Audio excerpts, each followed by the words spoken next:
Material science and മെട്രോളജിയുടെ പുതിയ ക്ലാസ്സിലേക്ക് സ്വാഗതം. ഇപ്പോൾ നമ്മൾ കഴിഞ്ഞ ക്ലാസ്സുകളിലായിട്ട് ഫസ്റ്റ് മൊഡ്യൂൾ, സെക്കൻഡ് മൊഡ്യൂൾ, അതുപോലെ തേർഡ് മൊഡ്യൂൾ കംപ്ലീറ്റ് ചെയ്തിട്ടുണ്ട്. നമുക്കിനി അവസാനം പഠിക്കാനുള്ള ഫോർത്ത് മൊഡ്യൂളാണ് നമ്മൾ സ്റ്റാർട്ട് ചെയ്യാൻ പോകുന്നത്. അപ്പോൾ അതിൽ വരുന്ന പ്രധാനപ്പെട്ട ടോപ്പിക്സ് എന്ന് പറയുന്നത് മെഷറിംഗ് ഇൻസ്ട്രുമെൻസിനെ കുറിച്ചാണ് ഈ ഒരു മൊഡ്യൂളിൽ പഠിക്കേണ്ടായിരിക്കുക. നമ്മൾ മുന്നേ പറഞ്ഞ പോലെ നമ്മുടെ 4 മൊഡ്യൂളിൽ ആദ്യ 2 മൊഡ്യൂളുകൾ വരുന്നത് ശരിക്കും മെറ്റീരിയൽ സയൻസിനെ കുറിച്ചും അടുത്ത 2 മൊഡ്യൂൾസ്, അതായത് മൊഡ്യൂൾ 3ഉം 4ഉം വരുന്ന നമ്മുടെ മെട്രോളജിയെ കുറിച്ചാണ് നമുക്ക് പഠിക്കാനുള്ളത്. സോ നമ്മൾ സ്റ്റാർട്ട് ചെയ്യുകയാണ്. നമ്മുടെ സിലബസാണ് നിങ്ങൾക്ക് സ്ക്രീനിൽ കാണുന്നുണ്ടായിരിക്കുക. പ്രധാനമായിട്ടും നമ്മൾ പറഞ്ഞ പോലെ തന്നെ മെഷറിംഗ് ഇൻസ്ട്രുമെൻസിനെ കുറിച്ചാണ് ഈ ഒരു മൊഡ്യൂളിൽ പഠിക്കാനുണ്ടായിരിക്കും. ഇവിടെ കാണുന്നുണ്ടായിരിക്കും മെഷറിംഗ് ഗേജസ്, കമ്പാരറ്റേഴ്സ്, ഗേജസിൽ പിന്നെ പ്ലെയിൻ ഗേജ് വരുന്നുണ്ട്, പ്ലെയിൻ പ്ലഗ് ഗേജ് വരുന്നുണ്ട്, സ്നാപ്പ് ഗേജ്, ഫീലർ ഗേജ്, അങ്ങനെ ഓരോ ടൈപ്സ് ഓഫ് ഗേജുകൾ വരുന്നുണ്ട്. പിന്നെ കമ്പാരറ്റേഴ്സിൽ നമുക്ക് മെക്കാനിക്കൽ കമ്പാരറ്ററും അതുപോലെ ഇലക്ട്രിക്കൽ കമ്പാരറ്ററും ഒപ്റ്റിക്കൽ കമ്പാരറ്റർ നമ്മൾ പഠിക്കാനുണ്ടായിരിക്കും. ഓക്കെ, പിന്നെ ആ ഒരു ടോപ്പിക് കഴിഞ്ഞാൽ നെക്സ്റ്റ് വരുന്ന ഭാഗം ലീനിയർ ആൻഡ് ആംഗുലാർ മെഷർമെൻറ്റ്സിനെ കുറിച്ചാണ്. ഓക്കെ, ലീനിയർ മെഷർമെൻറ്റ്സിനെ കുറിച്ചും ആംഗുലാർ മെഷർമെൻറ്റ്സിനെ കുറിച്ചാണ് പഠിക്കേണ്ടതായിരിക്കുക. അതിൽ നമുക്ക് ലീനിയർ മെഷർമെൻറ്റ്സിന് ഉപയോഗിക്കുന്ന വ്യത്യസ്ത തരത്തിലുള്ള ഇൻസ്ട്രുമെൻസുകൾ, അതുപോലെ തന്നെ ആംഗുലാർ മെഷർമെൻറ്റ്സിന് ഉപയോഗിക്കുന്ന ഇൻസ്ട്രുമെൻസിനെ കുറിച്ച് നമുക്ക് പഠിക്കേണ്ടതായിരിക്കും. അപ്പോൾ ഇതിൽ വരുന്ന നമുക്കറിയാം, ഒരുപക്ഷെ നിങ്ങൾ കേട്ടിട്ടുണ്ടായിരിക്കും, നമ്മുടെ വെർനിയർ ഡെപ്ത് ഗേജ്, നമ്മുടെ വെർനിയർ കാലിപ്പറൊക്കെ പോലെ തന്നെ ഉള്ളൊരു ഇൻസ്ട്രുമെൻ്റാണ് വെർനിയർ ഡെപ്ത് ഗേജ് എന്ന് പറയുന്നത്. പിന്നെ നമ്മുടെ ആംഗിളൊക്കെ അളക്കാൻ വേണ്ടി ഉപയോഗിക്കുന്നതാണ് നമ്മുടെ ക്ലിനോമീറ്ററും അതുപോലെ ബെവൽ പ്രൊട്രാക്ടറും അതുപോലെ ഓട്ടോ കൊള്ളിമീറ്റർ, ആംഗിൾ ഗേജസൊക്കെ. അപ്പോൾ അതിനെക്കുറിച്ചായിരിക്കും, അങ്ങനെയുള്ള ഈ ലീനിയർ ആൻഡ് ആംഗുലാർ മെഷർമെൻറ്റ് ഇൻസ്ട്രുമെൻസിനെ കുറിച്ചായിരിക്കും നമുക്ക് ഈ ഒരു മൊഡ്യൂളിലും രണ്ടാമതായിട്ട് പഠിക്കാനുണ്ടായിരിക്കാം. ഓക്കെ, അപ്പോൾ നമുക്ക് എക്സാം പോയിൻ്റ് ഓഫ് വ്യൂവിലൊക്കെ ഏറ്റവും കൂടുതലായിട്ട് ക്വസ്റ്റ്യൻസ് ചോദിക്കാറുള്ളത്, ഒരു ക്വസ്റ്റ്യൻ നമ്മുടെ ഈ ടോപ്പിക്കിൽ നിന്നാണെങ്കിൽ ഒരു ക്വസ്റ്റ്യൻ അതിൻ്റെ ചോയ്സ് ക്വസ്റ്റ്യൻ ആയിട്ട് ഈ ടോപ്പിക്കിൽ നിന്നായിരിക്കും ഉണ്ടായിരിക്കാം. അപ്പോൾ നിങ്ങൾ ആ രീതിയിലായിരിക്കണം ആ ഒരു ടോപ്പിക്ക് പഠിക്കുന്ന സമയത്ത് മനസ്സിലാക്കി വെക്കേണ്ടത്. അപ്പോൾ നമുക്ക് സ്ഥിരമായി ചോദിക്കുന്ന ക്വസ്റ്റ്യൻസ് ആണ് ഇവിടെ കാണുന്ന പോലത്തെ, ഇവിടെ സ്ക്രീനിൽ കാണുന്ന ഓട്ടോ കൊള്ളിമേറ്റേഴ്സ് ഇവിടെ കാണുന്നതായിരിക്കും. ഓട്ടോ കൊള്ളിമേറ്റർ, അതുപോലെ നമ്മുടെ യൂണിവേഴ്സൽ ബെവൽ പ്രൊട്രാക്ടർ, ക്ലിനോമീറ്റർ, പിന്നെ വെർനിയർ ഡെപ്ത് ഗേജ്, ഇതൊക്കെ സ്ഥിരമായിട്ട് 7 മാർക്കിന് എക്സാമിന് ചോദിക്കുന്ന ക്വസ്റ്റ്യൻസ് ആണ്. നമ്മുടെ ആദ്യത്തെ ടോപ്പിക്കിലാണെങ്കിൽ ടൈപ്സ് ഓഫ് കമ്പാരറ്റേഴ്സിൽ വരുന്ന മെക്കാനിക്കൽ കമ്പാരറ്ററും ഒപ്റ്റിക്കൽ കമ്പാരറ്ററൊക്കെ സ്ഥിരമായിട്ട് ചോദിക്കുന്ന ക്വസ്റ്റ്യൻസ് ആണ്.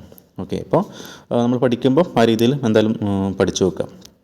സോ നമ്മൾ ഫസ്റ്റ് നമ്മൾ സാധാരണ ചെയ്യുന്ന പോലെ നമ്മൾ എല്ലാ സബ്ജക്റ്റിലും നമ്മൾ previous year question papers discuss ചെയ്യാറുണ്ട്. അപ്പോൾ നമ്മൾ ആദ്യം തന്നെ ചെയ്തിട്ട് കാര്യമില്ല, നമുക്ക് ജസ്റ്റ് ടോപ്പിക്സ് എല്ലാം മനസ്സിലാക്കി പോയതിനു ശേഷം നമുക്ക് ക്വസ്റ്റ്യൻസൊക്കെ ജസ്റ്റ് ഡിസ്കസ് ചെയ്ത് പോകാം. സോ നമ്മൾ ആദ്യം പഠിക്കാൻ പോകുന്നത് നമ്മൾ മെഷറിംഗ് ഇൻസ്ട്രുമെൻസിനെ കുറിച്ചാണ്. അപ്പോൾ അതിൽ വരുന്നതാണ് നമ്മുടെ ഗേജസ്. ഓക്കെ, ഗേജസ് എന്ന് പറയുമ്പോൾ ഇവിടെ സ്ക്രീനിൽ നിങ്ങൾക്ക് ഓരോ ടൈപ്സ് ഓഫ് ഗേജ് കാണാം. പ്ലഗ് ഗേജ്, അതുപോലെ ring gauge, snap gauge, feeler gauge, screw pitch gauge.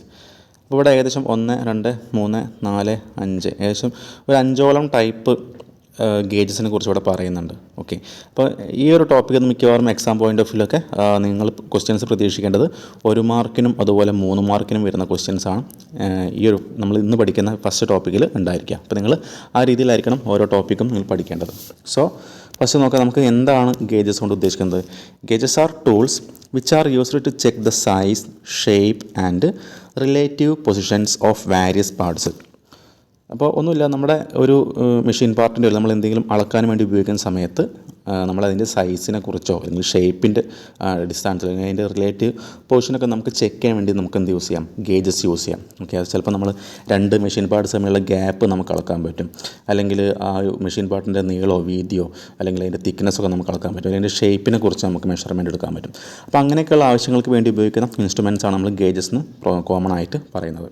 Okay, അപ്പോൾ അതിൽ പ്രധാനമായിട്ടും വരുന്ന നമുക്ക് ടൈപ്സ് ഓഫ് ഗേജുകളാണ്. അപ്പോൾ types of gauges are classified according to accuracy, shape and elements to be checked. ഇപ്പോൾ നമ്മൾ ഏത് മെഷർമെൻറ്റ്സ് ആണ് എടുക്കാൻ ഉദ്ദേശിക്കുന്നത്, അല്ലെങ്കിൽ എത്രത്തോളം ആക്യുറസി വേണ്ടി വരും എന്നുള്ള കാര്യങ്ങളൊക്കെ അനുസരിച്ചാണ് നമ്മുടെ ഗേജസ് പ്രധാനമായിട്ടും ക്ലാസിഫൈ ചെയ്തിരിക്കുന്നത്. ഇതിൽ വരുന്നതാണ് first one plug gauge, second one ring gauge, third one snap gauge, fourth one feeler gauge, fifth one thread pitch gauge.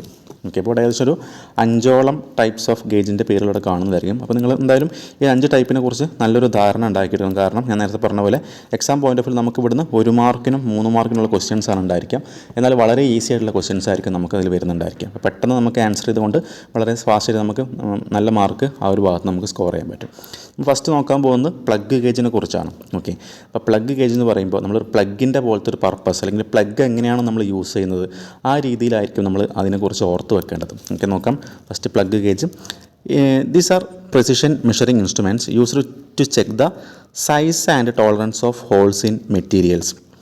They are commonly used in manufacturing, quality control and engineering applications. Okay, അപ്പോൾ plug ഗേജിൻ്റെ ഒരു ഫിഗറാണ് നിങ്ങൾക്ക് ഇവിടെ സ്ക്രീനിൽ കാണുന്നുണ്ടായിരിക്കാം. Okay, അപ്പോൾ ഇവിടെ ഈ ഒരു plug ഗേജിന് 2 എൻഡുകൾ കാണുന്നുണ്ടായിരിക്കും. ഇവിടെ ഗോ എൻഡും ഇവിടെ നോ ഗോ എൻഡും ഉണ്ട്. അതായത് ഇപ്പോൾ നമ്മുടെ ഒരു മെഷീൻ പാർട്ടുണ്ട്, ഇങ്ങനെ സെൻറ്ററിൽ ഇപ്പോൾ ഒരു ഹോൾ ഉണ്ട് വിചാരിക്കുക. അപ്പോൾ നമുക്ക് ആ ഹോളിൻ്റെ ഡയമെൻഷൻ അളക്കാനായിട്ട് അല്ലെങ്കിൽ നമുക്ക് അങ്ങനെയുള്ള ആവശ്യങ്ങൾക്കായിരിക്കും ഇതുപോലത്തെ പ്ലഗ് ഗേജ് യൂസ് ചെയ്യുന്നുണ്ടായിരിക്കാം. അപ്പോൾ ആ ഹോളിൻ്റെ ഡയമെൻഷനിലേക്ക് ആ ഒരു ഹോളിലേക്ക് നമ്മൾ എന്ത് ചെയ്യും, നമ്മൾ ഈ കാണുന്ന ഈ എൻഡ് നമ്മൾ ഇൻസേർട്ട് ചെയ്യും. അപ്പോൾ നമുക്ക് ചിലപ്പം ഈ ഗോ എന്ന് പറയുന്ന എൻഡ് ഇൻസേർട്ട് ആവുന്നുണ്ടായിരിക്കും, എന്നാൽ അതിനേക്കാൾ കുറച്ച് വലിയ സൈസ് കൂടിയ ഭാഗമായിരിക്കും നോ ഗോ എൻഡ് എന്ന് പറയുന്നത്. അപ്പോൾ നമുക്ക് പറയാൻ പറ്റും ഈ എൻഡും ഇൻസേർട്ട് ആവുകയും ചെയ്യും, എന്നാലും നോ ഗോ എൻഡ് ഇൻസേർട്ട് ആവാതിരിക്കുകയും ചെയ്യും. അപ്പോൾ നമുക്ക് പറയാൻ പറ്റും എന്താണ് അതിൻ്റെ സൈസിൻ്റെ കമ്പാരിസൺ നമുക്ക് പറയാൻ പറ്റുന്നൊരു സാഹചര്യം ഉണ്ടായിരിക്കും. ഓക്കെ, അപ്പോൾ ഇവിടെ പറഞ്ഞ പോലെ ഒരു പ്ലഗ് ഗേജ് എന്ന് പറഞ്ഞാൽ ഒരു പ്രിസിഷൻ മെഷറിംഗ് ഇൻസ്ട്രുമെൻ്റ് ആണ്. അപ്പോൾ നമ്മൾ സൈസ് നമ്മളൊരു ഹോളിൻ്റെ ഒക്കെ സൈസ് അളക്കാനാണ് നമ്മൾ ഈ പ്ലഗ് ഗേജ് യൂസ് ചെയ്യുന്നുണ്ടായിരിക്കും. അപ്പോൾ ഈ കാണുന്ന ഭാഗമായിരിക്കും നമ്മൾ ആ ഹോളിൻ്റെ അകത്തേക്ക് ഇൻസേർട്ട് ചെയ്യുന്നുണ്ടായിരിക്കും. വേറെ സൈസിലുള്ള പ്ലഗ് ഗേജസ് അവൈലബിൾ ആണ്. ഇവിടെ പറഞ്ഞിട്ട് നോക്കാം. The progressive limit plug gauges has go end and no go end on the same side of the gauge. അപ്പോൾ പ്രോഗ്രസീവ് ലിമിറ്റ് ഗേജ് അല്ലെങ്കിൽ പ്രോഗ്രസീവ് ലിമിറ്റ് പ്ലഗ് ഗേജിൻ്റെ ഫിഗറാണ് ഇവിടെ കാണുന്നുണ്ടായിരിക്കാം. ഇവിടെ നോക്കിയാൽ മനസ്സിലാവും ഈ ഗോ എൻഡും നോ ഗോ എൻഡും ഒരേ സൈഡിൽ തന്നെയാണ് കൊടുത്തുള്ളത് അല്ലേ. It is use to check the limits of size. അപ്പോൾ നമ്മുടെ ആ ഒരു ഹോളിൻ്റെ ഒക്കെ സൈസിൻ്റെ ലിമിറ്റുകൾ തമ്മിലുള്ള ഡിഫറൻസ് അല്ലെങ്കിൽ ലിമിറ്റ്സ് ഓഫ് സൈസ് അളക്കാൻ നമ്മൾ ഈ ഒരു no go and go gauge നമ്മൾ യൂസ് ചെയ്യുന്നുണ്ടായിരിക്കും. എന്നാൽ ഇവിടെ കാണുന്നത് ഈ ഫിഗർ എന്ന് പറഞ്ഞാൽ ഡബിൾ എൻഡഡ് ലിമിറ്റ് ഗേജാണ്. അപ്പോൾ 2 എൻഡിലും ഗേജുകളുണ്ട്. ഗോ എൻഡിൽ ഒരു എൻഡിൽ ഗോ ഗേജ് ആവും, ഒരു എൻഡിൽ നോ ഗോ ഗേജ് ആവും. തൊട്ട് മുന്നേ പറഞ്ഞ പ്രോഗ്രസീവ് ലിമിറ്റ് ഗേജ് എന്ന് പറയുമ്പം ഗോ എൻഡും നോ ഗോ എൻഡും എന്തായിരിക്കും ഒരേ സൈഡിലായിരിക്കും വരിക. രണ്ടാമത്തെ നമ്മുടെ ഡബിൾ എൻഡഡ് ലിമിറ്റ് ഗേജാണ്. Okay,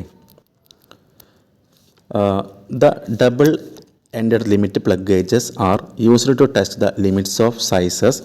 At one end it has a plug of minimum limit size, go end and at the other end a plug of maximum limit size, no go end. ഉദ്ദേശിക്കുന്ന ഒന്നുമില്ല. ഇവിടെ ഇപ്പോൾ നമ്മുടെ double end ആകുമ്പം നമ്മുടെ ഈ ഒരു നോ ഗോ എൻഡ് ഒരു എൻഡിലായിരിക്കും ഗോ എൻഡ് അല്ലെങ്കിൽ ഗോ ഗേജ് അതർ എൻഡിലായിരിക്കും ഉണ്ടായിരിക്കുക. എന്നാൽ പ്രോഗ്രസീവ് ലിമിറ്റ് ഗേജ് ആകുമ്പം രണ്ടും ഒരേ സൈഡിലായിരിക്കും ഉണ്ടായിരിക്കുക. അപ്പോൾ ഉദ്ദേശിക്കുന്നത് എന്താ വെച്ചാൽ നേരത്തെ പറഞ്ഞ പോലെ ഇപ്പോൾ ഇതൊരു മെറ്റീരിയലാണ്, അതിൻ്റെ അകത്തൊരു ഹോൾ ഉണ്ട് വിചാരിക്കുക.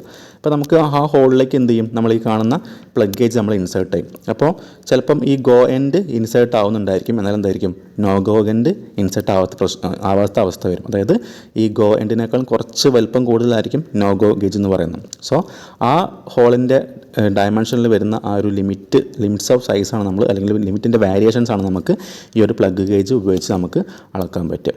ഓക്കെ, അപ്പോൾ ഇവിടെ മനസ്സിലാക്കുക പ്ലഗ് ഗേജ് എന്ന് പറഞ്ഞാൽ നമ്മൾ ഹോളിൻ്റെ ഒക്കെ ഡയമെൻഷണൽ വേരിയേഷൻസ് അളക്കാനുള്ള ഒരു ഇൻസ്ട്രുമെൻ്റ് ആണ് പ്ലഗ് ഗേജ് എന്ന് പറയുന്നത്. 2 ടൈപ്പ് വരുന്നുണ്ട്. ഡബിൾ എൻഡഡ് പ്ലഗ് ഗേജ് ആണ് ഈ ഫിഗറിൽ എയിൽ കാണുന്നത്. പ്രോഗ്രസീവ് പ്ലഗ് ഗേജ് ആണ് നമ്മുടെ ഫിഗർ ബിയിൽ കാണുന്നത്. അപ്പോൾ രണ്ടും ആ ഫിഗർ വെച്ച് തന്നെ മനസ്സിലാക്കി വെച്ചാൽ മതി. നമ്മൾ ഹോളിൻ്റെ അകത്തേക്ക് ഇൻസേർട്ട് ചെയ്യുന്ന ഭാഗമാണ് ഈ കാണുന്നത്. ഓക്കെ, അടുത്ത വരുന്ന റിങ് ഗേജ് ആണ്. അപ്പോൾ പേര് കേൾക്കുമ്പോഴേ നമുക്ക് അതിൻ്റെ രൂപം മനസ്സിലേക്ക് വന്നാൽ നമുക്ക് അതിൻ്റെ ഒരു ഉപയോഗം പറയാൻ പറ്റും. അതായത് ring gauge it is a precision measuring instrument used to check the external diameter or circumference of cylindrical objects such as shaft, pipe, tubes etcetera. It is a circular ring with a precisely machined internal diameter. അതായത് ഒന്നുമില്ല, നമ്മൾ ഈ ഫിഗറിൽ കാണുന്ന പോലെ ഒരു ring ഷേപ്പിലുള്ള ഗേജാണ് ring gauge. അതിൻ്റെ അകത്ത് ഹോൾ ഉണ്ടായിരിക്കും. അപ്പോൾ നമുക്ക് എന്ത് ചെയ്യാം, ഇപ്പോൾ ഒരു ഷാഫ്റ്റിൻ്റെ ഒക്കെ ഇതിപ്പോൾ ഒരു ഷാഫ്റ്റ് ആണെങ്കിൽ നമുക്ക് ആ ഷാഫ്റ്റിൻ്റെ സൈസ് അളക്കണം. അപ്പോൾ നമ്മൾ എന്ത് ചെയ്യുക, ഈ കാണുന്ന റിങ് ഗേജ് എന്ത് ചെയ്യുക, നമ്മൾ ആ ഷാഫ്റ്റിൻ്റെ അകത്തേക്ക് ഇൻസേർട്ട് ചെയ്യുക. അതായത് എക്സ്റ്റേണൽ ഡയമീറ്റർ. ഇവിടെ പ്രധാനപ്പെട്ട പോയിന്റ് എന്ന് പറഞ്ഞാൽ നമ്മുടെ എക്സ്റ്റേണൽ ഡയമീറ്ററാണ്.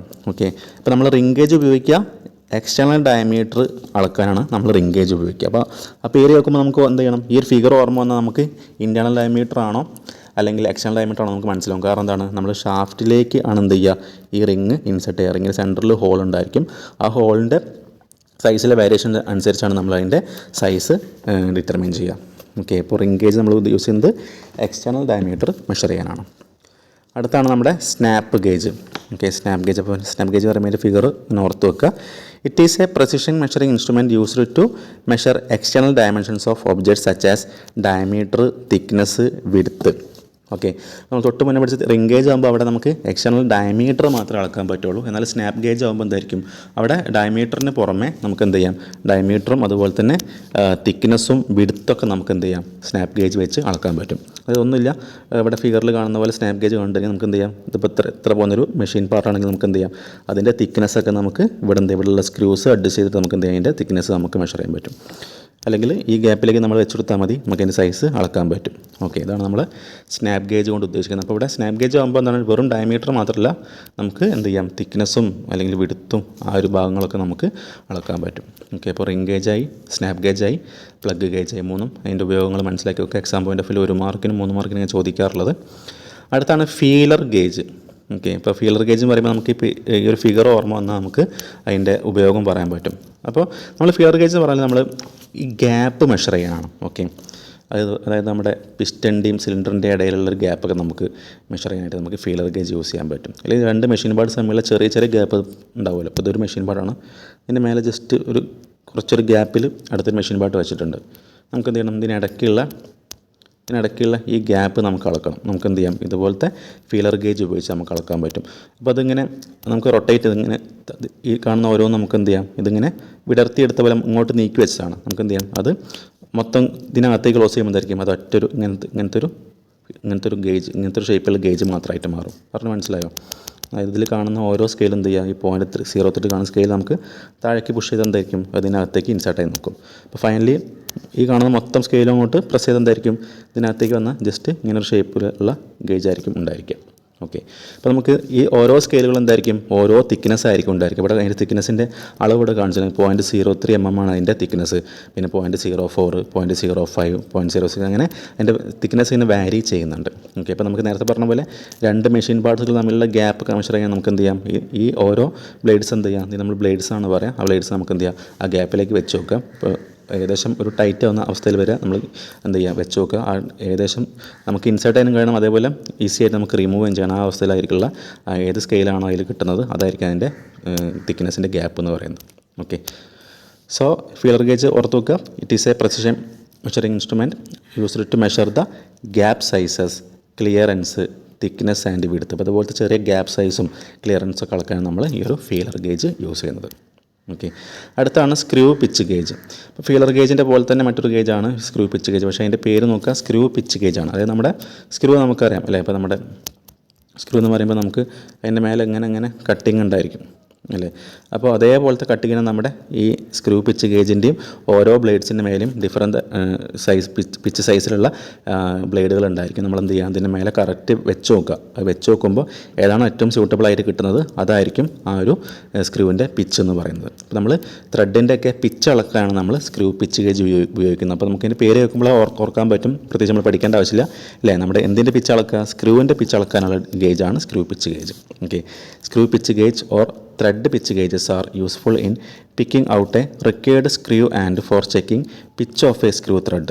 ഓക്കെ, അപ്പോൾ they consist of number of flat blades. ഇതാണ് ഓരോ ഫ്ലാറ്റ് ബ്ലേഡ്സ് വരുന്നത്. Which are cut out to a given pitch and pivoted in a holder. Each blade is stamped with the pitch or number of threads. Okay, അപ്പോൾ ഓരോ ബ്ലേഡിൻ്റെ മേലും ആ ഒരു പിച്ചിൻ്റെ number അല്ലെങ്കിൽ പിച്ചിൻ്റെ അളവ് അവിടെ കൊടുത്തിട്ടുണ്ടായിരിക്കും. അതേപോലെ ഇവിടെ കാണുന്നതായിരിക്കും നിങ്ങൾക്ക് എത്ര തൊട്ട് എത്ര വരെയുള്ള പിച്ചാണ് അളക്കാൻ പറ്റുക, അതിൻ്റെ റേഞ്ച് ഓഫ് പിച്ച് അവിടെ കൊടുത്തിട്ടുണ്ടായിരിക്കും. അപ്പോൾ സ്ക്രൂ പിച്ച് ഗേജിൻ്റെ ഉപയോഗം നിങ്ങൾക്ക് മനസ്സിലായി വിചാരിക്കുന്നു. അപ്പോൾ സ്ക്രൂ പിച്ച് ഗേജ് എന്താ മനസ്സിലായി, ഫീലർ ഗേജ് മനസ്സിലായി, സ്നാപ്പ് ഗേജ് മനസ്സിലായി, റിംഗ് ഗേജ് മനസ്സിലായി, പ്ലഗ് ഗേജ് മനസ്സിലായി. ഓക്കെ, അപ്പോൾ നമ്മൾ ഈ ടൈപ്സ് ഓഫ് ഗേജിൽ പ്ലഗ് ഗേജും റിംഗ് ഗേജും സ്നാപ്പ് ഗേജും ഫീലർ ഗേജും സ്ക്രൂ പിച്ച് ഗേജ് അഥവാ ത്രെഡ് പിച്ച് ഗേജ് നമ്മൾ മനസ്സിലാക്കി. ഇപ്പോൾ നമ്മൾ ഈ ചെറിയ ടോപ്പിക്ക് പഠിക്കുന്ന സമയത്ത് നമുക്ക് ഏതെങ്കിലും ക്വസ്റ്റ്യൻസൊക്കെ നമുക്ക് പ്രീവിയസ് ഇയറിൽ ചോദിച്ചിട്ടുണ്ടോ നോക്കാം. അപ്പോൾ നമ്മുടെ ഏപ്രിൽ 2024 ക്വസ്റ്റ്യൻ പേപ്പറാണ് അവിടെ കാണുന്നതായിരിക്കും. ഞാൻ പറഞ്ഞ പോലെ ആ ഒരു ടോപ്പിക്കിൽ നിന്ന് മാക്സിമം 1 മാർക്കിനും 3 മാർക്കിനാണ് എക്സാമിന് ക്വസ്റ്റ്യൻസ് ഉണ്ടായിരിക്കുക. സോ അവിടെ ഫസ്റ്റ് ക്വസ്റ്റ്യൻ നോക്കുക. നമ്മുടെ 1 മാർക്കിൻ്റെ ക്വസ്റ്റ്യനാണ് identify the use of feeler gauge അല്ലേ. അപ്പോൾ നിങ്ങൾക്ക് ഇപ്പോൾ പറയാൻ പറ്റുന്നുണ്ടായിരിക്കും എന്താണ് ഫീലർ ഗേജിൻ്റെ ഉപയോഗം. നമ്മുടെ ഗ്യാപ്പ് അല്ലേ, 2 മെഷീൻ പാർട്സ് തമ്മിലുള്ള ഗ്യാപ്പ് അല്ലെങ്കിൽ അവർ തമ്മിലുള്ള ക്ലിയറൻസ് ഒക്കെ മെഷർ ചെയ്യാൻ ഉപയോഗിക്കുന്ന ഒരു ഡിവൈസ്, ഒരു ഇൻസ്ട്രുമെൻ്റാണ് നമ്മുടെ ഫീലർ ഗേജ് എന്ന് പറയുന്നത്. ഓക്കെ, അപ്പോൾ ഈ ഒരു ക്വസ്റ്റ്യൻ പേപ്പറിൽ നമുക്ക് 1 മാർക്കിൻ്റെ ഒരു ക്വസ്റ്റ്യനാണ് ചോദിച്ചിരിക്കുന്നത്. ഈ ക്വസ്റ്റ്യൻ പേപ്പറിൽ ആ ഒരു ടോപ്പിക്കിൽ നിന്ന് പ്രത്യേകിച്ച് ക്വസ്റ്റ്യൻ ചോദിച്ചിട്ടില്ല. നവംബർ 2003 ഒരു ക്വസ്റ്റ്യൻ ചോദിച്ചിട്ടുണ്ട്. Name any 1 type off limit gauges അല്ലേ. ഇപ്പോൾ നമ്മൾ എത്ര പഠിച്ച് നമ്മൾ 5 പഠിച്ചിട്ടുണ്ട് അല്ലേ. 5 ഏതെങ്കിലും ഒന്ന് എഴുതിയാൽ നമുക്ക് 1 മാർക്കാണ് കിട്ടുന്നത്. അപ്പോൾ 2023 നമുക്ക് 1 മാർക്കിൻ്റെ ക്വസ്റ്റ്യൻ ചോദിച്ചിട്ടുണ്ട്. അടുത്ത ക്വസ്റ്റ്യൻ പേപ്പർ 2022 ക്വസ്റ്റ്യൻ പേപ്പറിലും ഒരു ക്വസ്റ്റ്യൻ ചോദിച്ചിട്ടുണ്ട്. Name the limit gauge used for checking internal dimension അല്ലേ. ഇൻറ്റേർണൽ ഡയമെൻഷൻ അളക്കാൻ വേണ്ടി ഉപയോഗിക്കുന്ന ലിമിറ്റ് ഗേജ് ഏതാണ്? നമ്മൾ ഇൻറ്റേർണൽ എന്ന് പറഞ്ഞാൽ നമുക്കറിയാം അത് റിങ് ഗേജ് ആയിരിക്കും, അല്ലെങ്കിൽ നമുക്ക് അവിടെ പ്ലഗ് ഗേജും പറയാം. അപ്പോൾ റിങ് ഗേജും പ്ലഗ് ഗേജൊക്കെ നമുക്ക് ഇൻറ്റേർണൽ ഡയമെൻഷൻസ് അളക്കാൻ പറ്റുന്ന ഇൻസ്ട്രുമെൻറ്റ്സ് ആണ് അല്ലേ. സോറി, റിങ് ഗേജ് അല്ല, റിങ് ഗേജ് എന്താണ്? റിങ് ഗേജ് എക്സ്റ്റേണലാണ്. ഇൻറ്റേർണൽ ഡയമെൻഷൻ അളക്കാൻ നമുക്ക് പ്ലഗ് ഗേജ് ആണ് ആൻസർ വരിക. ഓക്കെ, അപ്പോൾ ഇതിൻ്റെ ആൻസർ പ്ലഗ് ഗേജ് ആയിരിക്കും. അപ്പോൾ നോക്കുക, നമ്മുടെ 4 ക്വസ്റ്റ്യൻ പേപ്പറിൽ 3 ക്വസ്റ്റ്യൻ പേപ്പറിലും ഞാൻ പറഞ്ഞ പോലെ ആ ഒരു ടോപ്പിക്കിൽ നിന്ന് 1 മാർക്കിൻ്റെ ക്വസ്റ്റ്യൻസ് ചോദിച്ചിട്ടുണ്ട്. ഓക്കെ, നമുക്ക് നെക്സ്റ്റ് വരുന്നത് നമ്മുടെ കമ്പാരറ്റേഴ്സിനെ കുറിച്ചാണ്. അപ്പോൾ നോക്കാം എന്താണ് കമ്പാരറ്റർ എന്ന് ആദ്യം നോക്കാം. These are precision instruments that compare measurements to a reference standard providing accurate deviations from nominal sizes. അതായത് ഒരു മെഷീൻ പാർട്ടിൻ്റെ ഒക്കെ നോമിനൽ സൈസിൽ നിന്നും എന്തെങ്കിലും ഡീവിയേഷൻസ്, ഓക്കെ, അതായത് അതിൻ്റെ നോമിനൽ സൈസിൽ നിന്ന് എന്തെങ്കിലും സർഫസിലൊക്കെ ഉണ്ടാകുന്ന ഡീവിയേഷൻസ് മെഷർ ചെയ്യാനുള്ള ഒരു മെത്തേഡാണ് നമ്മുടെ കമ്പാരറ്റേഴ്സ് ഉപയോഗിച്ച് നമ്മൾ ചെയ്യുന്നുണ്ടായിരിക്കും. അതും ഒരു പ്രെസിഷൻ ഇൻസ്ട്രുമെൻ്റ് തന്നെയാണ്. അതായത് it is used to compare measurements to a reference standard. ഒരു റെഫറൻസ് സ്റ്റാൻഡേർഡ് വെച്ചിട്ട് നമ്മൾ അതിൻ്റെ മെഷർമെൻറ്റ്സിനെ കമ്പയർ ചെയ്യാൻ വേണ്ടി ഉപയോഗിക്കുന്ന ഒരു ഡിവൈസ്, ഒരു ഇൻസ്ട്രുമെൻ്റാണ് കമ്പാരറ്റർ എന്ന് പറയുന്നത്. അപ്പം പേര് പോലെ തന്നെ കമ്പയർ ആണല്ലേ, കമ്പാരറ്റർ, അതായത് കമ്പയർ ആണ് ചെയ്യുന്നത് അവിടെ. Okay, these are precision instruments that compare measurements to a reference standard providing accurate deviations from nominal size. അപ്പോൾ അതിൻ്റെ നോമിനൽ സൈസിൽ നിന്നുണ്ടാകുന്ന ആക്യുറേറ്റ് ഡീവിയേഷൻസ് അളന്നുകൊണ്ട് അതിനെ ഒരു കമ്പാരിസൺ എടുക്കാനാണ്, അല്ലെങ്കിൽ കമ്പയർ മെഷർമെൻറ്റ്സിനെ കമ്പയർ ചെയ്യാൻ വേണ്ടി ഉപയോഗിക്കുന്ന ഒരു ഇൻസ്ട്രുമെൻ്റാണ് കമ്പാരറ്റർ എന്ന് പറയുന്നത്. ഓക്കെ, അപ്പോൾ ഒരു കമ്പാരറ്ററിൻ്റെ ക്യാരക്ടറിസ്റ്റിക്സ് എന്ന് പറയുന്നത് എന്തൊക്കെ ഉണ്ടായിരിക്കണം? അത് ആക്യുറേറ്റ് ആയിരിക്കണം, റിലയബിൾ ആയിരിക്കണം, റിപ്പീറ്റബിലിറ്റി ഉണ്ടായിരിക്കണം. അതായത് വീണ്ടും വീണ്ടും റിപ്പീറ്റ് ചെയ്യുമ്പോൾ നമുക്ക് ഒരേ വാല്യൂസ് അല്ലെങ്കിൽ ഒരേ ഡയമെൻഷണൽ വാല്യൂസ് കിട്ടണം. സെൻസിറ്റീവ് ആയിരിക്കണം, പിന്നെ സ്റ്റേബിൾ ആയിരിക്കണം, സ്റ്റെബിലിറ്റി ഉണ്ടായിരിക്കണം, ഡ്യൂറബിൾ ആയിരിക്കണം, അതുപോലെ ഏസ് ഓഫ് യൂസ്. ഓക്കെ, അത്രയും പോയിൻറ്റ്സ് ജസ്റ്റ് ഒന്ന് മനസ്സിലാക്കി വെക്കുക. നമ്മുടെ ഒരു കമ്പാരറ്റേഴ്സിന് വേണ്ട ഒരു സ്വഭാവ ഗുണങ്ങളാണ്, ഇങ്ങനെ ഒരു ക്യാരക്ടറിസ്റ്റിക്സ് ആണെന്ന് പറയാൻ പറ്റും. അപ്പോൾ നമ്മുടെ കമ്പാരറ്റേഴ്സിൻ്റെ ആപ്ലിക്കേഷൻസ് വരുന്നത് നമുക്ക് നമ്മുടെ ആ ഒരു പ്രൊഡക്ഷൻ ഇൻഡസ്ട്രിയിലൊക്കെ ക്വാളിറ്റി കൺട്രോളിനും ഇൻസ്പെക്ഷനും വേണ്ടി യൂസ് ചെയ്യാൻ പറ്റും. പറഞ്ഞ പോലെ manufacturing and production same points തന്നെയാണ്. പിന്നെ എഞ്ചിനീയറിംഗ് ആൻഡ് ഡിസൈൻ ഇൻഡസ്ട്രിയിൽ, എയറോസ്പേസ് ആൻഡ് ഓട്ടോമോട്ടീവ് ഇൻഡസ്ട്രീസിൽ, പിന്നെ മെഡിക്കൽ ഡിവൈസ് മാനുഫാക്ചറിങ്. അപ്പം നമുക്ക് കോമൺ ആയിട്ട് അറിയുന്ന കാര്യങ്ങളൊക്കെ തന്നെയാണ്. നമുക്ക് ആ ഒരു അത്രയും ആക്യുറേറ്റ് ഡയമെൻഷൻസ് ആവശ്യമുള്ള സ്ഥലങ്ങളാണ് പറഞ്ഞതല്ലേ, ക്വാളിറ്റി കൺട്രോൾ അല്ലെങ്കിൽ ഇൻസ്പെക്ഷൻ നമ്മുടെ മാനുഫാക്ചറിങ് ഇൻഡസ്ട്രിയിൽ, അല്ലെങ്കിൽ എഞ്ചിനീയറിംഗ് ഡിസൈൻ ഇൻഡസ്ട്രിയിൽ, എയറോസ്പേസ് അല്ലെങ്കിൽ ഓട്ടോമോട്ടീവ് ഇൻഡസ്ട്രിയിൽ, ഇതൊക്കെ നമുക്കൊരു കമ്പാരറ്ററിൻ്റെ ആവശ്യകത വളരെ അധികമായിരിക്കും. ഓക്കെ, ഇനി നമുക്ക് എക്സാം പോയിൻ്റ് ഓഫ് വ്യൂ ഒക്കെ ഉണ്ടായിരിക്കുക നമ്മുടെ ഈ ഒരു ക്ലാസിഫിക്കേഷൻസ് ഓഫ് കമ്പാരറ്റേഴ്സ് ആണ്. അപ്പോൾ നമുക്ക് 3 അല്ലെങ്കിൽ 4 ടൈപ്പ് കമ്പാരറ്റേഴ്സിനെ കുറിച്ച് പഠിക്കാനുണ്ട്. അതിൽ വരുന്നതാണ് മെക്കാനിക്കൽ കമ്പാരറ്ററും, ഇലക്ട്രിക്കൽ കമ്പാരറ്ററും, ഒപ്റ്റിക്കൽ കമ്പാരറ്ററും, ന്യൂമാറ്റിക് കമ്പാരറ്ററും. മിക്കവാറും എക്സാമിനൊക്കെ നമുക്ക് സ്ഥിരമായി ചോദിക്കുന്ന ക്വസ്റ്റ്യൻസ് ഇലക്ട്രിക്കൽ കമ്പാരറ്റർ ചോദിക്കാറുണ്ട്, പിന്നെ ന്യൂമാറ്റിക് ചോദിക്കാറുണ്ട്, ഒപ്റ്റിക്കൽ ചോദിക്കാറുണ്ട്. അപ്പോൾ നമുക്ക് ഏത് ചോദിച്ചാലും നമുക്ക് എന്ത് ചെയ്യാൻ പറ്റണം, നമുക്ക് ഒരിക്കലും ആ ഒരു സ്കോർ 7 മാർക്കിൻ്റെ ക്വസ്റ്റ്യനാണ് സാധാരണ ഉണ്ടാകാറുള്ളത് ഈ ഒരു ടോപ്പിക്കിൽ നിന്ന്. നമുക്ക് ഒരിക്കലും ആ ഒരു സ്കോർ നഷ്ടപ്പെട്ട് പോകാൻ പാടില്ല. ഓക്കെ, അപ്പോൾ ഫസ്റ്റ് വരുന്ന നമ്മുടെ മെക്കാനിക്കൽ കമ്പാരറ്ററാണ്. വളരെ എളുപ്പമുള്ളൊരു ഡിവൈസാണ് മെക്കാനിക്കൽ കമ്പാരറ്റർ, അല്ലെങ്കിൽ വളരെ എളുപ്പത്തിലുള്ളൊരു വർക്കിംഗ് പ്രിൻസിപ്പിളാണ് നമ്മുടെ ഈ ഒരു മെക്കാനിക്കൽ കമ്പാരറ്ററിൻ്റെ. നോക്കാം. A mechanical comparator is a precision measuring tool that uses mechanical components to magnify and compare the dimensions of a component to a standard. നമ്മൾ പറഞ്ഞ പോലെ ഒരു കമ്പാരറ്ററിൻ്റെ ഫംഗ്ഷൻ എന്ന് പറഞ്ഞാൽ അല്ലെങ്കിൽ ഉപയോഗം എന്ന് പറഞ്ഞാൽ നമുക്കറിയാം അതിനെ കമ്പയർ ചെയ്യാൻ അല്ലേ, ഒരു സ്റ്റാൻഡേർഡ് വെച്ച് നമ്മൾ ഡയമെൻഷൻസ് കമ്പയർ ചെയ്യാൻ വേണ്ടി ഉപയോഗിക്കുന്ന ഇൻസ്ട്രുമെൻ്റ് ആണ് കമ്പാരറ്റർ. അപ്പോൾ ഒരു മെക്കാനിക്കൽ കമ്പാരറ്റർ എന്തായിരിക്കും, അവിടെ നമ്മളൊരു മെക്കാനിക്കൽ പ്രിൻസിപ്പിളായിരിക്കും നമ്മളവിടെ യൂസ് ചെയ്യുന്നുണ്ടായിരിക്കുക. ഓക്കെ, അപ്പോൾ the magnification of mechanical comparator ranges from 250 to 1000. അപ്പോൾ മാഗ്നിഫിക്കേഷൻ കൊണ്ട് ഉദ്ദേശിക്കുന്നത് ജസ്റ്റ് നമുക്ക് കിട്ടുന്ന ആ ഒരു ചെറിയ വേരിയേഷൻ നമുക്ക് വലിയ വേരിയേഷനായിട്ട് നമുക്ക് എന്ത് ചെയ്യും, അത് സ്കെയിൽ ചെയ്ത് ലാർജ് സ്കെയിലിലേക്ക് നമുക്ക് കൺവേർട്ട് ചെയ്തു. ഓക്കെ, അതായത് ഇപ്പോൾ നമ്മുടെ ഇതൊരു മെഷീൻ്റെ ഒരു പാർട്ടാണ്, നമ്മുടെ അതിന് സർഫസിൽ കുറച്ച് ചെറിയൊരു ഇറഗുലാരിറ്റീസ് ഉണ്ട് വിചാരിക്കുക, എന്തെങ്കിലും ഒരു റഫ്നെസ് പോലത്തെ ചെറിയ ക്രാക്കുകളോ അല്ലെങ്കിൽ എന്തെങ്കിലും ഒരു ഇറഗുലാരിറ്റീസ് ഉണ്ട് വിചാരിക്കുക. അപ്പോൾ നമുക്ക് എന്ത് ചെയ്യും, ഈ ഒരു മെക്കാനിക്കൽ കമ്പാരറ്റർ ഉപയോഗിച്ച് നമുക്ക് എന്ത് ചെയ്യാം, അതിൻ്റെ ഈ ഒരു പ്രോബ് എന്ന് പറയുന്ന രണ്ടുണ്ട്, അത് നമുക്ക് എന്ത് ചെയ്യാം, ഇതിൻ്റെ മേലെ കൂടെ നമ്മൾ മൂവ് ചെയ്യിക്കുമ്പോഴാണ് നമുക്ക് ഇതിൽ വ്യത്യസ്ത റീഡിങ്ങൾ കിട്ടുന്നുണ്ടായിരിക്കും. അപ്പോൾ നമുക്ക് എന്ത് ചെയ്യും, അവിടെ ഉണ്ടാകുന്ന വളരെ മൈന്യൂട്ടായിട്ടുള്ള ആ ഒരു ഡിഫറൻസ് നമുക്ക് എന്ത് ചെയ്യും, അല്ലെങ്കിൽ വേരിയേഷൻസ് നമുക്ക് ഒരു ലാർജ് സ്കെയിലിലേക്ക് നമുക്ക് കൺവേർട്ട് ചെയ്ത് തരും അല്ലേ. അതായത് ഒരു 0.001 mm ഒക്കെ ഒരു ചെറിയൊരു ഇറഗുലാരിറ്റി ഉണ്ട് വിചാരിക്കുക, അതിനെന്താക്കി മാറ്റി തരും, അപ്പോൾ നമുക്കൊരു 1 mm ആക്കിയിട്ടോ അല്ലെങ്കിൽ 1 cm ആയിട്ട് എന്ത് ചെയ്യും, നമുക്കത് മാഗ്നിഫൈ ചെയ്ത് തരും. നമ്മുടെ ആ ഒരു നമുക്കതിന് റീഡിങ് തരുന്ന ആ ഡിവൈസിൽ എന്ത് ചെയ്യും, നമുക്കതിനെ മാഗ്നിഫൈ ചെയ്ത് തരും. അതാണ് ഉദ്ദേശിക്കുന്ന last point. The magnification of mechanical comparator ranges from 250 to 1000. അത്രയും റേഞ്ചിലേക്ക് നമുക്കതിനെ മാഗ്നിഫൈ ചെയ്യാൻ സാധിക്കും. ഓക്കെ, അപ്പോൾ ഇവിടെ ഒരു മെക്കാനിക്കൽ കമ്പാരറ്ററിൻ്റെ എക്സാമ്പിളാണ് നമ്മുടെ ഡയൽ ഗേജ് എന്ന് പറയുന്നത്, അല്ലെങ്കിൽ നമ്മളതിനെ ഡയൽ ടെസ്റ്റ് ഇൻഡിക്കേറ്റർ എന്ന് പറയാറുണ്ട്. Okay, dial test indicator, mechanical comparator അല്ലെങ്കിൽ ഡയൽ ടെസ്റ്റ് ഇൻഡിക്കേറ്റർ, അല്ലെങ്കിൽ നമുക്കതിനെ കോമൺ ആയിട്ട് ഡയൽ ഗേജ് എന്ന് വിളിക്കാം. ഓക്കെ, അപ്പോൾ ആ ഒരു ഡയൽ ഗേജിൻ്റെ വർക്കിംഗ് പ്രിൻസിപ്പിളാണ് നിങ്ങൾക്ക് ഈ ഫിഗറിൽ കാണുന്നുണ്ടായിരിക്കുക. നമ്മൾ തൊട്ട് മുന്നേ കണ്ട പോലത്തെ ഉണ്ടോ, ഇവിടെ നമുക്ക് ഈ ഒരു നീഡിൽ ഇവിടെ നമുക്ക് റീഡിങ് കിട്ടും. ഈ കാണുന്ന ഒരു പ്രോബ് നമ്മൾ ആ മെഷീൻ പാർട്ടിന് മേലെ കൂടെ നമ്മൾ അങ്ങോട്ടും ഇങ്ങോട്ടും സ്ലൈഡ് ചെയ്യുന്ന സമയത്ത് എന്ത് ചെയ്യും, നമുക്കിതിൽ ഡിഫറൻസ് റീഡിങ്ങിൽ ഉണ്ടാകുന്ന ഡിഫറൻസ് നമുക്കതിൽ കിട്ടുന്നതായിരിക്കും. അതെങ്ങനെ കിട്ടുമെന്ന് വെച്ചാലും ഇവിടെ ഫിഗർ കാണുന്ന പോലെ നമ്മുടെ വർക്ക് പീസ് ആണെന്ന് വിചാരിക്കുക. അപ്പോൾ ഇതിൻ്റെ പേര് നോക്കാം. പാർട്ട് 1 എന്ന് പറഞ്ഞാൽ സ്റ്റെമ്മാണ്. ഓക്കെ, പാർട്ട് 2ഉം 3ഉം ഗിയർ ട്രെയിൻസ് ആണ്. ഓക്കെ, ഇത് ഗിയർ ട്രെയിൻസ് നമ്മുടെ മാഗ്നിഫൈ ചെയ്യാനുള്ള ഗിയർ ട്രെയിൻസ് ആണ്. പാർട്ട് 4 പോയിൻ്റർ, നമുക്ക് റീഡിങ് തരുന്ന പോയിൻ്ററാണ്. അപ്പോൾ നമ്മൾ പറഞ്ഞ പോലെ ഈ ഒരു വർക്ക് പീസിൻ്റെ മേലെ നമ്മുടെ ഈ ഒരു സ്റ്റെം എന്ന് പറയുന്ന ആ ഒരു നീഡിൽ നമ്മൾ ഇവിടുന്ന് ഇങ്ങോട്ട് മൂവ് ചെയ്യിക്കുന്ന സമയത്ത് അല്ലെങ്കിൽ അങ്ങോട്ട് മൂവ് ചെയ്യിക്കുന്ന സമയത്ത് എന്ത് ചെയ്യും, അതിൻ്റെ ഇറഗുലാരിറ്റീസ് വല്ലതും ഉണ്ടെങ്കിൽ അത് നമ്മുടെ ഈ ഗിയർ എന്ത് ചെയ്യും, ആ ഗിയർ നമ്മുടെ ഈ സ്റ്റെമ്മിലേക്ക് അത് കൺവേർട്ട് ചെയ്യും, അല്ലെങ്കിൽ സ്റ്റെമ്മ് ഗിയറിലേക്ക് കൺവേർട്ട് ചെയ്യണം അല്ലേ, ഗിയറിലേക്ക് ട്രാൻസ്ഫർ ചെയ്യണം ആ ഒരു മോഷൻ. അതായത് ഈ സ്റ്റെം എന്ത് ചെയ്യും, ഇവിടെ ഉണ്ടാകുന്ന ചെറിയ ഇറഗുലാരിറ്റീസ് കാരണം എന്ത് ചെയ്യും, സ്റ്റെമ്മ് താഴേക്കും മേലേക്കും മൂവ് ചെയ്യും. അപ്പോൾ താഴേക്കും മേലേക്കും മൂവ് ചെയ്യുമ്പോൾ എന്തായിരിക്കും, ആ മൂവ്മെൻറ്റ് നമ്മുടെ ഈ ഗിയർ 2നും ഗിയർ 3ക്കും കിട്ടും. എങ്ങനെ കിട്ടുന്നത്, ഗിയർ 2ഉം ഗിയർ 3യും എന്താണ്, ഗിയർ 2 ഈ സ്റ്റെമ്മുമായിട്ട് കണക്റ്റഡ് ആണ്. അതേപോലെ ഗിയർ 2ഉം ഗിയർ 3യും പരസ്പരം കണക്റ്റഡ് ആണ്. ഗിയർ 3യും നമ്മുടെ നീഡിലും അല്ലെങ്കിൽ ഈ പോയിൻ്ററും തമ്മിൽ കണക്റ്റഡ് ആണ്. ഓക്കെ, കണക്ഷൻസ് മനസ്സിലായല്ലോ. നമ്മുടെ സ്റ്റെമ്മും അല്ലേ, സ്റ്റെമ്മും ഗിയർ 2ഉം തമ്മിൽ കണക്റ്റഡ് ആണ്. ഗിയർ 2ഉം ഗിയർ 3യും തമ്മിൽ കണക്റ്റഡ് ആണ്. ഗിയർ 3യും നമ്മുടെ പോയിൻ്ററും തമ്മിൽ കണക്റ്റഡ് ആണ്.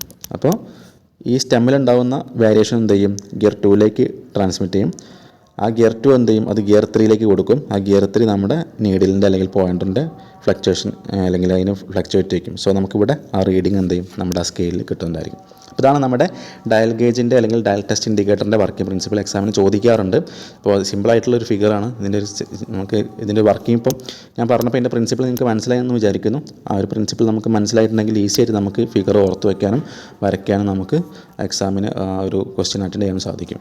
ഓക്കെ, ഇപ്പോൾ dial gauges are used for checking flatness of surfaces. അപ്പോൾ നമ്മുടെ ഈ ഒരു സർഫസിൻ്റെ ഫ്ലാറ്റ്നെസ് ആണ് നമ്മൾ ഈ ഡയൽ ഗേജും കൊണ്ട് ചെക്ക് ചെയ്യാൻ ഉദ്ദേശിക്കുന്നത്.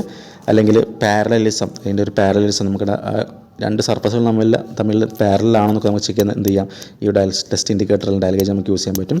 Of bars and rods and detecting small differences if any in linear measurement of identical objects. അപ്പോൾ നമുക്ക് അതിലുണ്ടാകും നേരത്തെ പറഞ്ഞ പോലെ ഏതെങ്കിലും ചെറിയ സ്മോൾ വേരിയേഷൻസോ ഡിഫറൻസൊക്കെ നമുക്ക് എന്ത് ചെയ്യാം, നമുക്ക് ഈ ഒരു ഡയൽ ടെസ്റ്റ് ഇൻഡിക്കേറ്റർ അല്ലെങ്കിൽ ഡയൽ ഗേജ് ഉപയോഗിച്ച് നമുക്ക് മെഷർ ചെയ്യാവുന്നതാണ്. Okay, a dial indicator also known as dial gauge works by converting the movement of a spindle into a rotating pointer on a circular scale. നമ്മൾ പറഞ്ഞ പോലെ അതിൻ്റെ principle പറഞ്ഞു അല്ലേ, ഒരു സ്പിൻഡിലിൻ്റെ അല്ലെങ്കിൽ ഒരു നീഡിലിൻ്റെ മൂവ്മെൻറ്റ് എന്ത് ചെയ്യാണ്, അത് റൊട്ടേറ്റിംഗ് പോയിൻ്ററായിട്ട് അല്ലെങ്കിൽ ഒരു റൊട്ടേറ്റിംഗ് മോഷനായിട്ട് ഗിയറിലേക്കും പോയിൻ്ററിലേക്കും എന്ത് ചെയ്യാണ് അത് അല്ലെങ്കിൽ സർക്കുലർ സ്കെയിലിലേക്ക് അത് കൺവേർട്ട് ചെയ്യുകയാണ്. ഓക്കെ, ഫസ്റ്റ് വരുന്നത് contact the dial test indicator spindle comes into contact with the surface being measured. നമ്മൾ പറഞ്ഞ പോലെ ആ ഡയൽ ടെസ്റ്റ് ഇൻഡിക്കേറ്ററിൻ്റെ ഈ പോയിൻ്റർ എന്ത് ചെയ്യും, നമ്മുടെ വർക്ക് പീസുമായിട്ട് കോൺടാക്റ്റ് വരുത്തും. പിന്നെ movement, the spindle's movement is transmitted through a series of gears to a pinion. നമ്മൾ പറഞ്ഞ പോലെ ആ സ്പിൻഡിലെ മൂവ്മെൻറ്റ് എന്ത് ചെയ്യുന്നു, സീരീസ് ഓഫ് ഗിയേഴ്സിലേക്ക് ആ പിനിയൻ വഴി ട്രാൻസ്മിറ്റ് ചെയ്യാണ്. അടുത്ത rotation, the pinion's rotation causes the indicator's pointer to move around the dial. നമ്മൾ പറഞ്ഞ പോലെ തന്നെ അതിൻ്റെ വർക്കിംഗ് തന്നെയാണ് പറയുന്നത്. ആ ഒരു പിനിയൻ്റെ റൊട്ടേഷൻ എന്ത് ചെയ്യും, ഇൻഡിക്കേറ്ററിൻ്റെ പോയിൻ്റർ ആ ഡയലിന് ചുറ്റും അല്ലെങ്കിൽ ഡയലിൽ നമുക്ക് റീഡിംഗ് തരാൻ വേണ്ടി അത് മൂവ് ചെയ്യും. ഫൈനലി മെഷർമെൻ്റ് ആണ്. The pointers position on the dial indicates the measurement. അല്ലേ, പോയിൻ്റർ ഏത് പൊസിഷനിലാണല്ലോ ആ ഇവിടെ ഉണ്ടാകുന്ന റീഡിങ്ങിൽ ആ സ്കെയിലിൽ വരുന്നത്, അത് വെച്ച് നമ്മൾ എന്ത് ചെയ്യും, അതിൻ്റെ മെഷർമെൻറ്റ് എടുക്കും. അതാണ് നമ്മുടെ ഡയൽ ടെസ്റ്റ് ഇൻഡിക്കേറ്ററിൻ്റെ വർക്കിംഗ് പ്രിൻസിപ്പിളായിട്ട് വരുന്നത്.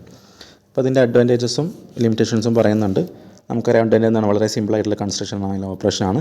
Easy to use and easily readable. നമുക്ക് ഈസി ആയിട്ട് യൂസ് ചെയ്യാനും ഈസിലി നമുക്ക് റീഡ് ചെയ്യാനും നമുക്ക് സാധിക്കും. Compact and robust in construction. അപ്പോൾ ഏറ്റവും ഈസി ആയിട്ടുള്ള ഒരു കോമ്പാക്റ്റ് ഡിസൈനാണ് കൊടുത്തിരിക്കുന്നത്. Cheaper and easily available. അപ്പോൾ നമുക്കറിയാം അതൊരു ഏറ്റവും സിമ്പിളായിട്ടുള്ളൊരു മെക്കാനിക്കൽ വർക്കിംഗ് പ്രിൻസിപ്പിളാണ് അവിടെ യൂസ് ചെയ്യുന്നത്. സോ നമുക്കത് ചീപ്പറായിരിക്കും, സോ ഈസിലി അവൈലബിൾ ആയിരിക്കും.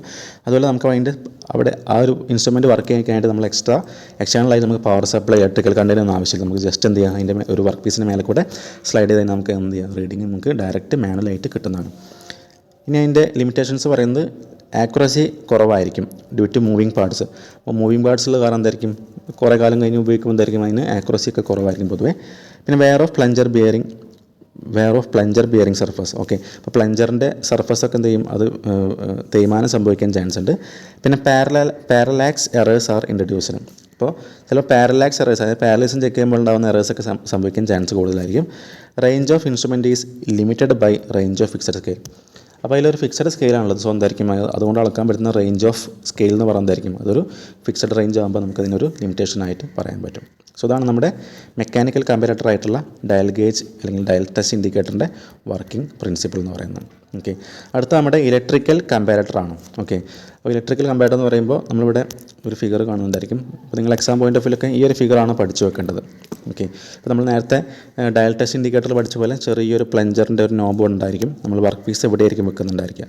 അപ്പോൾ അത് മൂവ് ചെയ്യുമ്പോൾ ഇവിടെ ഏറോ മാർക്കിൽ കാണുന്ന പോലെ താഴോട്ട് മേലോട്ടുണ്ടാകുന്ന ഫ്ലക്ച്വേഷൻസ് ആണ് നമുക്ക് എന്ത് ചെയ്യുക, നമുക്ക് ആ ഒരു റീഡിംഗ് ആയിട്ട് നമ്മുടെ സ്കെയിലിൽ കിട്ടുന്നുണ്ടായിരിക്കും.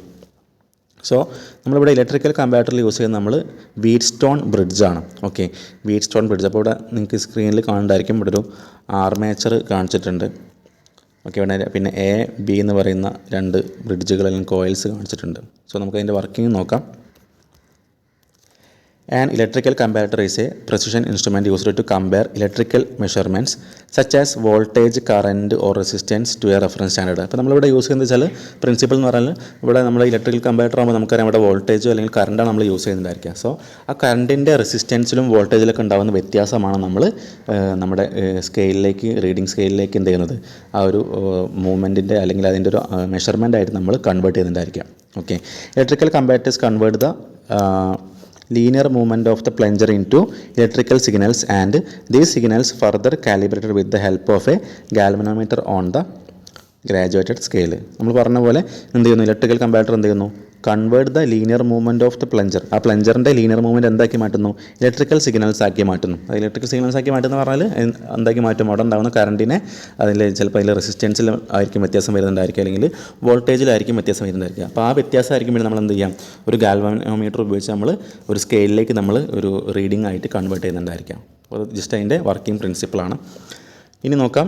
In electrical comparator we use a Wheatstone bridge circuit to incorporate the galvanometer. അപ്പോൾ ഒരു ഗാൽവനോമീറ്ററും അതുപോലെ തന്നെ ഒരു വീറ്റ്സ്റ്റോൺ ബ്രിഡ്ജ് സർക്യൂട്ടാണ് നമ്മളിവിടെ വർക്കിംഗ് പ്രിൻസിപ്പിളായിട്ട് യൂസ് ചെയ്യുന്നത്. An armature is supported on the thin steel strip and is placed in between the two coils A and B. Okay, അപ്പോൾ A എന്ന് പറയുന്നൊരു കോയിലും ഉണ്ട്, ബി എന്ന് പറയുന്ന കോയിലും ഉണ്ട്. ആ രണ്ട് കോയിലിനിടയ്ക്കായിട്ട് ഒരു ആർമേച്ചർ തിൻ സ്റ്റീൽ സ്ട്രിപ്പിൻ്റെ എൻഡിലായിട്ട് കണക്ട് ചെയ്ത് വെച്ചിട്ടുണ്ട്. Okay, when the armature is at its center position, that means it will have equal distance from both coils A and B. അല്ലേ, അതായത് ഒന്നുമില്ല, നമ്മുടെ ഈ ആർമേച്ചർ സെൻറ്റർ പൊസിഷനിലാണ്. സെൻറ്റർ ഉദ്ദേശിക്കുന്നത് നമ്മുടെ എയും ബിയും തമ്മിൽ കമ്പയർ ചെയ്യുമ്പോൾ അതിനിടയ്ക്ക് സെൻറ്ററിൽ എന്ന് പറയുന്നതായിരിക്കും കൃത്യമായിട്ട് ഇവിടെ അങ്ങോട്ടുള്ള ഗ്യാപ്പും ഇവിടെ ഇങ്ങോട്ടുള്ള ഗ്യാപ്പും ഒരേപോലെ ആയിരിക്കും നിൽക്കുന്നുണ്ടായിരിക്കുക. ആ ഒരു അവസ്ഥയിൽ എന്തായിരിക്കും നമ്മുടെ വീറ്റ്സ്റ്റോൺ ബ്രിഡ്ജ് ബാലൻസ്ഡ് കണ്ടീഷനിലായിരിക്കും. Okay, when the armature is at its center portion, that means it will have equal distance from both coils A and B. അല്ല, നമ്മൾ പറഞ്ഞ പോലെ കോയിൽ എയിൽ നിന്നും കോയിൽ ബിയിൽ നിന്നും ഈക്വൽ ഡിസ്റ്റൻസിലായിരിക്കും ഉണ്ടായിരിക്കുക. Then there will be no current passing through the Wheatstone bridge galvanometer. അപ്പോൾ എന്തായിരിക്കും ആ ഒരു അവസ്ഥയിൽ എന്ത് ചെയ്യും, വീറ്റ്സ്റ്റോൺ ബ്രിഡ്ജിൽ നിന്ന് കറണ്ട് ഒന്നും എന്തില്ല, പാസ് ചെയ്യില്ല. അതായത് ഒരു ബാലൻസ്ഡ് കണ്ടീഷനിലാണ് ഉള്ളത്. എന്നാൽ A plunger has captured the movement as the measuring tip and passes this movement to this steel strip. അപ്പോൾ നമുക്കറിയാം ഈ പ്ലഞ്ചർ ഉണ്ടാകുന്ന വ്യത്യാസം, ഈ പ്ലഞ്ചർ എന്ത് ചെയ്യും അങ്ങോട്ടും ഇങ്ങോട്ടും അല്ലേ, നമുക്കറിയാം നമ്മൾ വർക്ക് പീസ് പിടിച്ചിട്ട് അതിൻ്റെ മേലെ കൂടെ മൂവ് ചെയ്യുന്ന സമയത്ത് പ്ലഞ്ചറിൽ എന്ത് ചെയ്യും താഴോട്ടും മേലോട്ടും വേരിയേഷൻസ് ഉണ്ടാവും, അല്ലെങ്കിൽ താഴോട്ടും മേലോട്ടും ഉണ്ടാകുന്ന വേരിയേഷൻസ് എന്ത് ചെയ്യും നമ്മുടെ തിൻ സ്റ്റീൽ സ്ട്രിപ്പിന് എന്ത് ചെയ്യും മൂവ് ചെയ്യിക്കും. ഓക്കെ, അപ്പോൾ മൂവ് ചെയ്യിക്കുന്ന സമയത്ത് now the armature will be unbalanced and the electric current will be passing through it. Okay, അപ്പോൾ എന്തായിരിക്കും ഈ സ്റ്റീൽ സ്ട്രിപ്പ് ഇളകുന്നത് കാരണം അല്ലെങ്കിൽ മൂവ്മെൻറ്റ് സംഭവിക്കുന്ന കാരണം എന്ത് ചെയ്യും ആർമേച്ചറിൽ എന്ത് ചെയ്യും, ഇവിടെ പറഞ്ഞ പോലെ ആർമേച്ചറിലൂടെ current now the armature will be unbalanced. എന്ത് ചെയ്യും ആർമേച്ചർ അൺബാലൻസ്ഡ് ആയിട്ട് മാറും. And the electric current will passing through it. എന്ത് ചെയ്യും അത് കാരണം എന്ത് ചെയ്യും ആർമേച്ചർ അൺബാലൻസ്ഡ് ആവുന്ന കാരണം എന്ത് ചെയ്യും അവിടെ നിന്ന് ഇലക്ട്രിക് കറണ്ട് പാസ് ചെയ്യും. So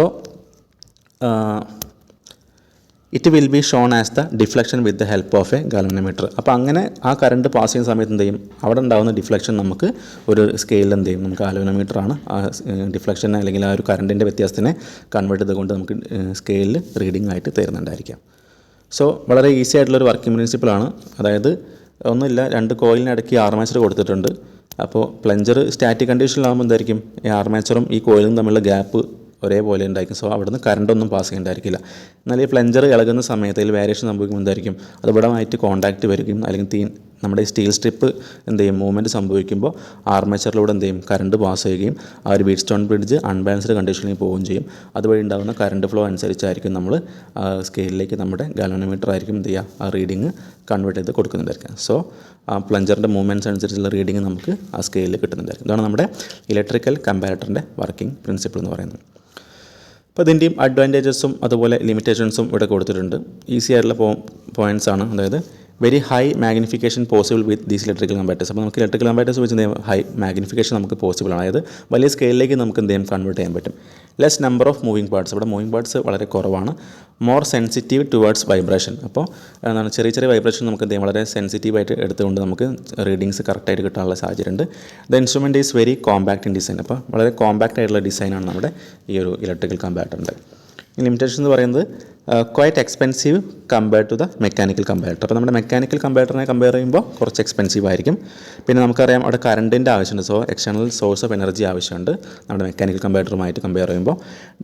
due to the heating coils the accuracy will be affected. Due to the heating അതായത് due to the heating in coils. അപ്പോൾ കോയിൽസ് ഉണ്ടാകുന്ന ഹീറ്റിംഗ് എന്തായാലും ചിലപ്പോൾ ആക്യുറസിയെ കുറച്ച് മോശമായിട്ട് എഫക്റ്റ് ചെയ്യാനുള്ള ചാൻസും ഉണ്ട്. ഇതാണ് നമ്മുടെ ഇലക്ട്രിക്കൽ കമ്പാരറ്ററിൻ്റെ വർക്കിംഗ് പ്രിൻസിപ്പിൾ എന്ന് പറയുന്നത്. ഓക്കെ, നമുക്ക് നെക്സ്റ്റ് ഇനി ഒപ്റ്റിക്കൽ കമ്പാരറ്റർ നോക്കാനുണ്ട്. ഓക്കെ, ഒപ്റ്റിക്കലുണ്ട്, ന്യൂമാറ്റിക് കമ്പാരറ്ററുണ്ട്. നമുക്ക് എന്ത് ചെയ്യാം അത് നെക്സ്റ്റ് ക്ലാസ്സിൽ ഡിസ്കസ് ചെയ്യാം.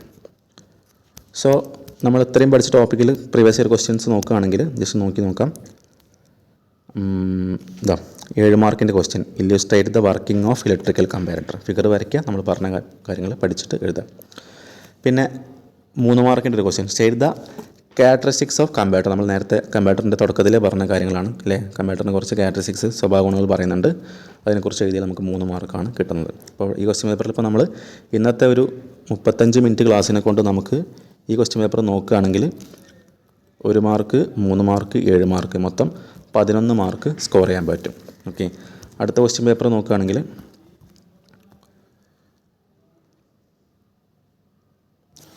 7 മാർക്കിൻ്റെ ക്വസ്റ്റ്യൻ എക്സ്പ്ലെയിൻ പ്ലഗ് ഗേജ് വിത്ത് നീറ്റ് സ്കെച്ച്. നമ്മൾ നേരത്തെ നോക്കിയപ്പോൾ ശ്രദ്ധിച്ചില്ല, നമുക്കിവിടെ അല്ലേ നമ്മൾ നേരത്തെ പഠിച്ച ആ ഒരു ടോപ്പിക്ക് ഞാൻ പറഞ്ഞ പോലെ 1 മാർക്കിനും 3 മാർക്കിനും മാത്രമല്ല 7 മാർക്കിന് വരെ പ്ലഗ് ഗേജിൻ്റെ ക്വസ്റ്റ്യൻ ചോദിച്ചിട്ടുണ്ട്.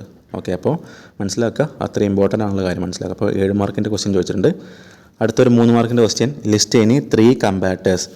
ഏതെങ്കിലും 3 കമ്പാരറ്റേഴ്സിൻ്റെ പേര് ലിസ്റ്റ് ചെയ്യണം. നമുക്കിപ്പോൾ തന്നെ നമ്മൾ കണ്ടെത്താൻ പഠിച്ചു അല്ലേ, മെക്കാനിക്കലും പഠിച്ചു, അല്ലെങ്കിൽ ഡയൽ ടെസ്റ്റ് ഇൻഡിക്കേറ്റർ എഴുതാം, പിന്നെ രണ്ടാമത്തെ നമ്മുടെ മെക്കാനിക്കൽ കമ്പാരറ്റർ ആയിട്ടുള്ള ഡയൽ ടെസ്റ്റ് ഇൻഡിക്കേറ്റർ, രണ്ടാമത്തെ ഇലക്ട്രിക്കൽ കമ്പാരറ്റർ, മൂന്നാമത്തെ ഒപ്റ്റിക്കൽ കമ്പാരറ്റർ.